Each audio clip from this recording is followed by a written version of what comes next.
ایک گاؤں میں ایک چرواہا اپنی بکریوں کے ساتھ رہتا تھا۔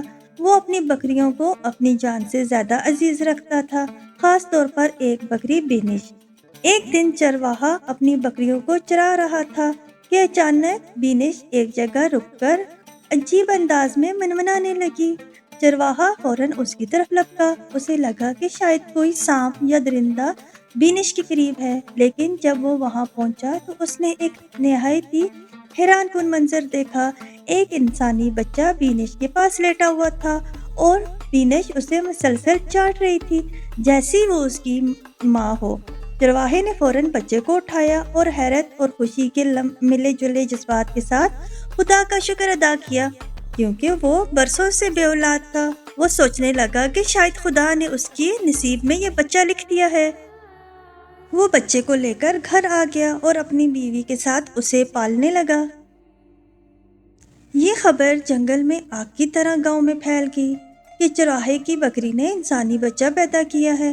لوگ چرواہے کے گھر جمع ہو گئے اور اس پر الزامات لگانے لگے۔ کسی نے کہا یہ ممکن ہی نہیں کہ بکری نے انسانی بچہ پیدا کیا ہو، ضرور یہ چرواہے کی حرکت ہے۔ کچھ لوگوں نے چرواہے کو پکڑ کر مارنا شروع کر دیا۔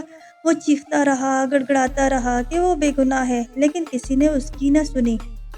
آخرکار گاؤں والوں نے فیصلہ کیا کہ وہ چرواہے کو 2 دن کے اندر گاؤں چھوڑ دے گا، ورنہ اسے سنگین سزا دی جائے گی۔ گاؤں کے کچھ سمجھدار لوگ اس واقعے پر حیران تھے، کیونکہ ایسا پہلے کبھی نہیں ہوا تھا کہ کسی جانور نے انسانی بچہ پیدا کیا ہو۔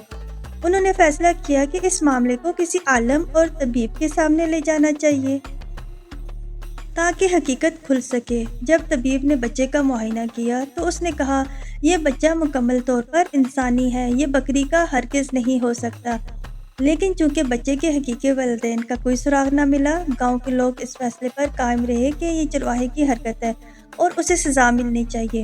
چرواہے کو بیوی، بچے اور بکریوں سمیت گاؤں سے نکال دیا گیا، یا وہ جنگل کے قریب ایک جھونپڑی بنا کر رہنے لگا اور وہاں اپنی بکریوں کے ساتھ گزر بسر کرنے لگا۔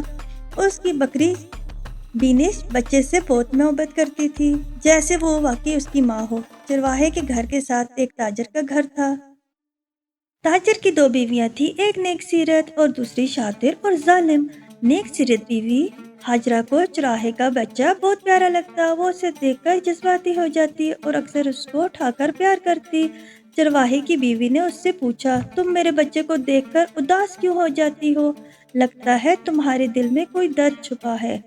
ہاجرہ نے روتے ہوئے بتایا کہ کچھ سال پہلے اس کا ایک خوبصورت بچہ پیدا ہوا تھا جو اچانک غائب ہو گیا تھا۔ وہ اب تک اس کے لیے تڑپ رہی ہے۔ چرواہے کی بیوی یہ سن کر چونک گئی، اسے لگا کہ دال میں کچھ کالا ہے۔ دوسری طرف تاجر کی شاطر بیوی کلثوم یہ سب باتیں سن رہی تھی۔ اسے فوراً خطرہ محسوس ہوا کہ کہیں اس کا راز نہ کھل جائے، کیونکہ حقیقت یہ تھی کہ ہاجرہ کا جو بچہ تھا وہ وہی معصوم بچہ تھا جو بکری کے پاس لیٹا تھا۔ کلثوم نے ماضی میں ہاجرہ کے بچے کو اغوا کر کے جنگل میں دفن کر دیا تھا، لیکن بکری نے اس بچے کو وہاں سے نکال کر اپنی ماں کی طرح پالنا شروع کر دیا تھا۔ کلثوم کو اپنی چالاکی پر پورا یقین تھا کہ وہ بچہ مر چکا ہوگا، لیکن اب اس سے شبہ ہونے لگا کہ کہیں وہی بچہ چرواہے کے پاس تو نہیں۔ چرواہے کا بیٹا حسن بڑا ہو چکا تھا اور پڑھ لکھ کر حافظ قرآن بن چکا تھا۔ اب بھی اس بچے سے خاص انسیت محسوس کرتی تھی، لیکن اسے معلوم نہیں تھا کہ یہ وہی اس کا حقیقی بیٹا ہے۔ ایک دن شدید طوفان آیا۔ چرواہا اپنی بکریوں کو سنبھال رہا تھا کہ درخت کی ایک بھاری ٹہنی اس پر گر گئی اور وہ موقع پر ہی دم توڑ گیا۔ اس دن چرواہے کے گھر میں قیامت ٹوٹ پڑی۔ حسن بلک بلک کر رونے لگا۔ چرواہے کی بیوی نے حسن کو پڑھایا اور وہ ایک نیک عالم بنا۔ ایک دن ہاجرہ نے حسن کے ہاتھ میں ایک خاص نشانی دیکھی جو اس نے اپنی گمشدہ بیٹے کے لیے بنائی تھی۔ اسے فوراً سمجھ آ گیا کہ حسن ہی اس کا اصل بیٹا ہے۔ کلثوم کا مکروہ چہرہ بے نقاب ہو گیا۔ گاؤں والوں کو حقیقت معلوم ہوئی اور سب کو اپنی غلطی کا احساس ہوا۔ انہوں نے ایک بے حد گناہ کیا ہوا تھا۔ انہوں نے ایک بے گناہ پر الزام لگایا ہوا تھا۔ گاؤں کے لوگ حسن کے قدموں میں گر گئے اور معافی مانگنے لگے، لیکن چرواہے کی بیوی نے کہا، ہم نے جو کھویا وہ واپس نہیں آ سکتا، لیکن کم از کم سچ سب کے سامنے آ گیا۔ حسن اپنی حقیقی ماں کے پاس چلا گیا، لیکن وہ چرواہے اور اس کی بیوی کو کبھی نہیں بھولا۔ کیونکہ وہی اس کے حاصل موسم تھے۔